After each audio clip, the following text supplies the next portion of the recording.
What's up, guys? And this video looks a little different than it normally does because I finally got my Tamron 17-28 lens, and it's exciting. This lens looks, it looks so amazing. Can you tell a different look? Can you tell it's wider in here? Well, stay tuned to the video, because you're going to get a ton of different little angles with this 17-28.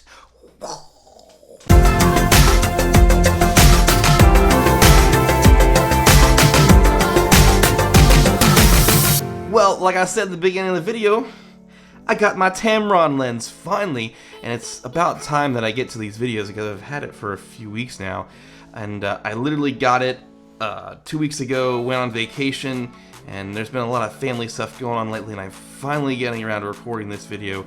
I'm doing a lot of videos in the coming weeks about this lens because I've just been so excited about it, and I've been building up. And actually, a lot of my popular videos on my channel are announcing fake releases and stuff, so I figured you guys would actually want some content on this awesome lens. So boom, that's what I'm gonna do. Today I'm gonna just kind of show you a quick intro of what it looks like in this studio space. Because like I've told you guys before, this room is so small. So small. I think it's like 8 by 10 or 10 by 10 or something. It's really small. I can't put a light dome in because it'd take up like the entire room. I mean, I'll probably figure it out eventually one day. But, so I got this cramped space, and it looks a lot bigger, especially with this lens, than, you know, it did before with my Tamron 28-75. So I usually shoot these videos on my Tamron 28-75 at 28. Right now, I believe I put it at 20 millimeters. Yep, I put it at 20 millimeters, and I'm like 2 hands away. When these hands are straight out, I mean, my other hand, this hand right here is like, it's like right on the camera. So I'm sitting as close as I can, pretty much to this wall. This camera's on a tripod against the wall. I got my key light like literally right above my head, and the microphone is like right here. And you can't see it, but my finger. If I move my finger there, I'm touching the microphone. I mean, it's that close. So you know, the closer you are to the microphone, the closer you are to the lighting, the better it sounds, and the better it looks. That's not the point. I just want to do a bunch of different angles. So we're gonna try a bunch of angles. So this right here is on 20 millimeter. Looks pretty good, right? I mean, the downside is you can see a little bit of my window on that corner of the room, and you know, if I didn't have my desk nice and tidy, you'd see a mess. But I did clean it up for you guys because I do care about you that much. Plus, I'm not really that messy. I just took the Tamron box off the top of my desk, and my background is not as compressed, so you can still, it looks like it's really far away, probably about 2 feet away from being halfway in the middle of the room, maybe 3, maybe I'll exaggerate a little bit. So we're gonna switch it up right now. Now I'm at the widest this lens can go, and that's 17 millimeters. So I literally didn't move. I just turned that lens, and it's now at 17 millimeter.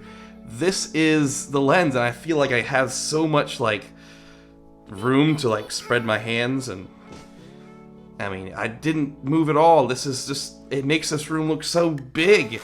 I look like I'm in like a 15 by 15 room or something crazy. It's crazy. If you're shooting a lot of real estate videos, this would be a great lens for that. I mean, I could see people using this lens for real estate. It looks great. It's super sharp like the 28-75, and I don't know, I love this lens. It lives on my camera now. I haven't been able to say it enough.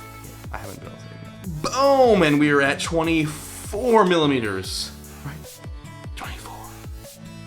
So still wider than what I traditionally shoot at, just because I've had the 28-75, and this is like the focal length. Everybody's like, come on, Tamron, why couldn't you make it just 4 millimeters wider so we could have that 24-70 at least? But I'm actually really happy with that 28-75, and especially now that I have this lens, having both of them is awesome. I get like that super wide end, and it goes all the way up to the 28, and if I need to go wider, then I just put that 28-75 on there, and I can shoot all.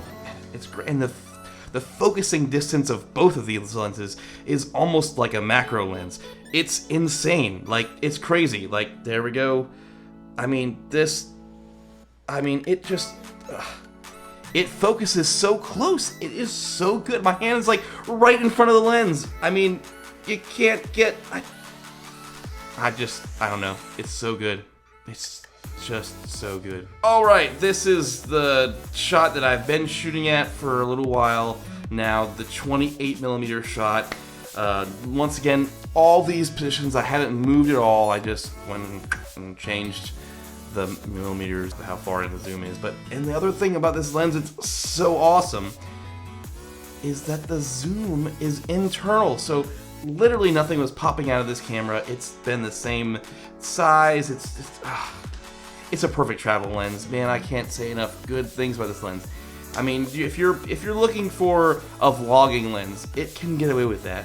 I still think that there is a spot for the 16-35 Sony Zeiss, the F4 lens, because that has optical steady shot in it. So if you're doing a ton of vlogging, or you're mainly getting a lens for vlogging and you're gonna be doing outdoor stuff, that F4 won't really make a whole, you're gonna be outdoors, so you don't need a ton of low light. So I think that would work fine.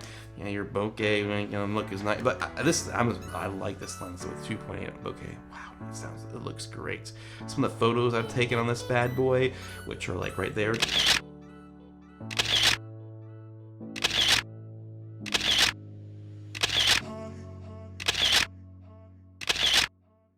Yeah, I've been digging this lens a lot. Yeah, I mean, if you're vlogging a lot, you should look into the Sony 16-35 F4 because it has that optical steady shot. This lens is really a great all-arounder. Oh man, it lives on my camera now because my favorite focal length is 24. So let's go back to 24. Let's show you that again. So we're back on 24. This is what I mainly shot at when I was on my Panasonic G85. I would just leave it at 12mm, which of course for full frame it's this 24mm. So this is like my favorite focal length.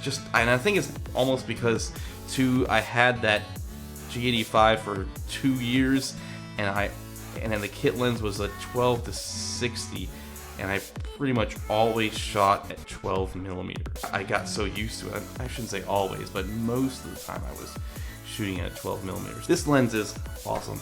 You've seen all the different ranges. I mean, we can even go, I don't know what this is, somewhere between 20 and 24. So this is cool, somewhere between 17 and 20. So this is like what, 18 and a half, 19, somewhere around there. This just gives you a whole nother like viewpoint of this lens and what you can get out of it, what to expect, especially in a small studio space. It's kind of cool. You can choose how you want your room to look. You could have almost, a number of different sets-ish and looks with just using one lens like this. I think it's cool. So this is supposed to be a quick video. It's probably not going to be a quick video, but it's supposed to be a quick video just showing you what it looks like in this studio space. I'm sitting in the same spot the entire time and giving you all the different angles. So this is the 17-28. There's way more videos coming in the future on this lens. I'm doing a collab later today with, well, I'm not gonna say, he's awesome. An awesome guy, lives locally, and so we're gonna be shooting with this lens and the A6400. Oh, did I give away the video? If you like this video, give it a big thumbs up. If you aren't subscribed, you better subscribe because there's gonna be way more videos coming in the future for the 17-28mm lens. I really hope you enjoy this content because there's gonna be lots of it. Go Team Sony and Team Tamron, man, there's gonna be some awesome stuff. Subscribe, hit the like button, do all the YouTube-y things. YouTube-y, yeah. And I will see you in the future. Ooh, that's so cool. The zoom's internal, I can kind of see it getting closer. Oh, that's so cool. Oh, that's so cool. Oh, that's so cool. Hey guys.